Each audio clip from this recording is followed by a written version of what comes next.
what's up guys? My name is Zach and today I am driving a 1984 Saab 900. Up front is a 2.0 liter inline 4 and down below is a 5-speed manual transmission. Now I am super excited to be driving this Saab 900 because I have driven a Saab 900 before, but that was nearly a decade after this one. I've driven an early 90s one, and so I'm gonna see sort of retroactively what changed throughout the 900 in its 10-year difference between my reviews. But if you would like to submit your own vehicle to be reviewed by me, you can head on over to my website, zackpradel.com/submit. It's a quick and easy submission form, takes under a minute to fill out, and I come to you. But let's get back to that 2-liter under the hood. Well, there was the turbo version. This isn't that, but quite frankly, if you can hear it, I don't really care. This is zippy and fun and engaging. The last 900 that I drove, I didn't really get to romp on it too hard. It was in Southern California, where they don't have a whole lot of space. Out here in Oregon,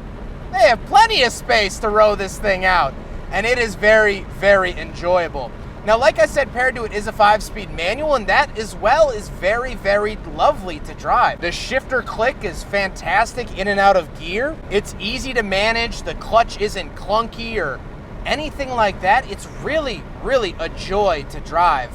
Last but not least about this generation of the Saab 900, it is front wheel drive. I don't love that, but I also don't hate it. I'm not gonna rag on it for being front wheel, because you know what? It works, and it works pretty gosh darn well. So how does it feel to drive a 1984 Saab 900?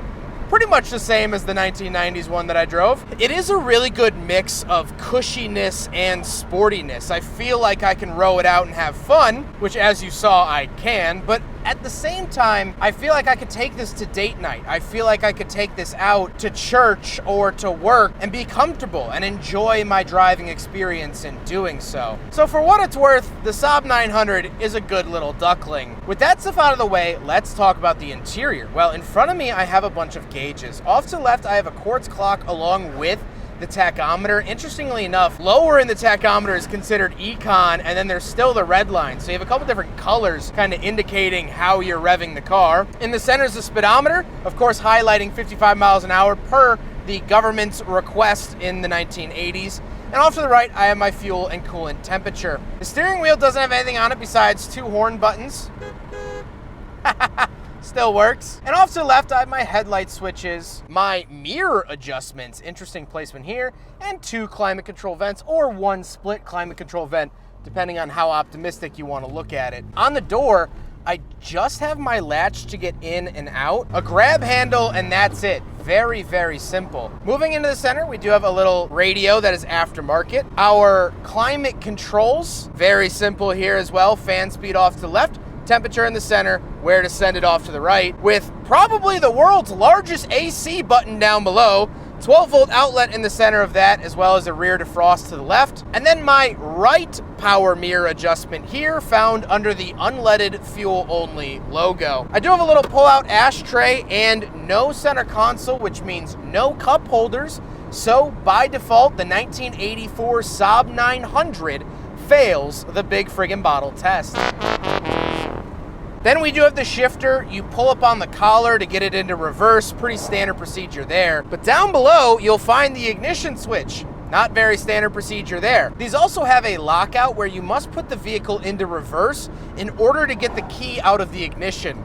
This is a safety mechanism so the vehicle doesn't roll away, but so far only Saab uses it, or Saab adjacent vehicles like the Pontiac G6, because GM owned Saab at the time and they just used Saab ignition switches. So the Pontiac G6 from 07 had it, but it was really a Saab design, so I don't know if you really count that. Then this is where our window switches are found, as well as the child locks. That's that on-off switch, is just child locks. And then moving up to the seats, they are burgundy, they are very comfortable, and I am very, very happily enjoying them here in the Saab 900. I can sink into them, and that's what really reinforces the sort of comfiness of this car, as well as the sportiness, because I'm sitting here comfortably right now in these seats, but then I could drop a gear and bomb up this road.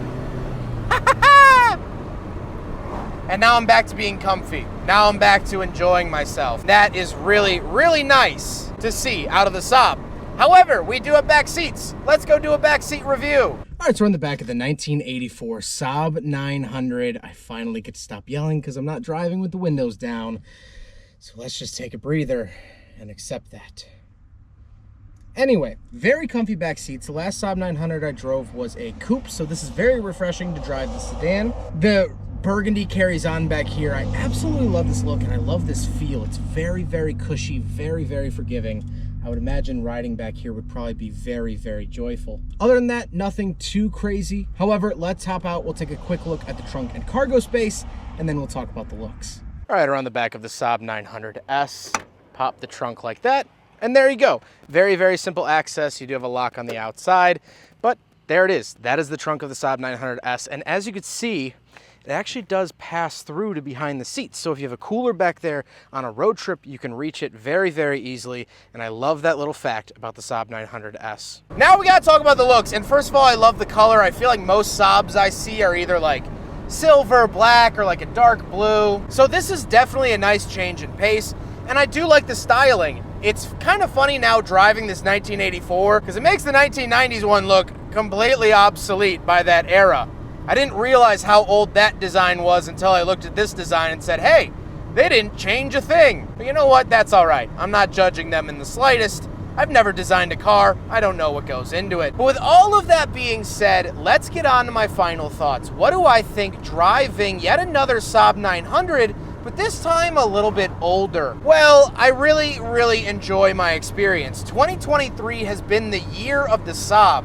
Before this year, I had only ever driven one Saab product, and this year alone, I've driven 3. And with each passing video I make, with each passing car I film, I fall more and more in love with this dead brand. Because it does a beautiful tightrope walk between luxury and sports. I can't imagine what the turbo generation of these were like. I would love to drive one, but even in its non-turbo state, banging gears on this beautiful Oregon road, does it get much better than this? Here comes a curve, coming around. Beautiful, and look at the trees, look at the scenery. And yet I'm very comfortable. I know I'm yelling because I don't have AC and it's a hot day, but it's such a great experience. It coddles you when you want to be coddled. It punches you when you want to be punched. And that's the kind of friendship that you want. You want someone that can joke with you and laugh with you and smile and cry with you. But you also want someone that's going to call you out on your BS. You want someone that's going to say, hey, that's not a good decision for you. I know you well. We've been friends for years. I know how you get around Laffy Taffy. Don't go to the Laffy Taffy store. You'll spend your whole paycheck. Not that that's a personal experience. Maybe it is. But you want that friend to say, hey, come correct. And that's what the Saab does. But the Saab doesn't do that without having a good time too. It's the best wingman party friend that you could ever ask for. Let's take this corner at some speed. Yeah, Saab, let's go! Lovely. And then now, up into 5th. We're doing good. We're doing good. I love it. Huge thank you to Chris for letting me take out his Saab 900. We were able to fit him in today, and he has been absolutely awesome to work with. I am so glad that he was able to bring this car out to me. To make this work, I am out in Oregon and loving every second of it. And Chris has just made my experience here much, much better. But I hope you guys enjoyed the video. Don't forget to rate the video, comment on the video, and subscribe if you really liked it. Take care, guys.